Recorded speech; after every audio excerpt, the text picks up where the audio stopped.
اپنے منہ سے تعریفیں کرتے کراتے ہو, یہ مزاج چھوڑ دیں.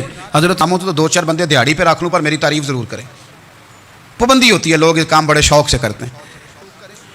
ایک سرکاری چراگاہ تھی جس کے اندر جانور چرا کرتے تھے. ہمارے ہاں بھی پنجاب میں کچھ جگہیں ہوتی ہیں تو ہم لوگ کہتے ہیں شام لاٹ ہے. سرکاری چراگاہ میں جانور چرا کرتے تھے. حضرت عمر فاروق رضی اللہ تعالیٰ عنہ کے صاحبزادے سیدنا عبداللہ ابن عمر رضی اللہ تعالیٰ عنہ نے بھی ایک اونٹ خرید لیا. تو سب لوگوں کے جانور سرکاری چراگاہ میں چرتے تھے, آپ نے بھی اپنا جانور وہاں چرنے کے لیے کھانے پینے کے لیے چھوڑ دیا. وہ جب اونٹ آیا تو پتلا تھا, کچھ دنوں کے بعد وہ فربا ہو گیا, طاقتور ہو گیا, موٹا تازہ ہو گیا. حضرت سیدنا عبداللہ ابن عمر رضی اللہ تعالیٰ عنہ نے بیچا تو وہ ڈبل قیمت سے بھی زیادہ کا بکا, کیونکہ پہلے دبلا پتلا تھا, اب موٹا تازہ فربا ہو گیا. حضرت سیدنا فاروق اعظم رضی اللہ تعالیٰ عنہ کو پتہ چلا تو بلایا, فرمایا پتر اونٹ بیچ دیا ہے؟ ابا جی بیچ دیا ہے.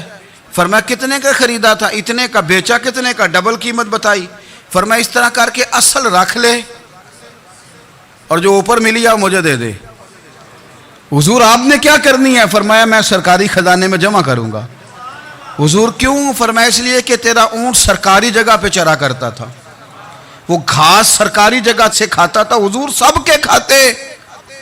حضرت عبداللہ ابن عمر کہنے لگے سب کے کھاتے ہیں. آپ فرمانے لگے تو سب میں شامل نہیں ہے, تو امیر المومنین کا بیٹا ہے, تجھے میں یہ حق نہیں دے سکتا, تیرے اوپر تھوڑی سختی زیادہ کی جائے گی, تجھے یہ حق نہیں ملے گا.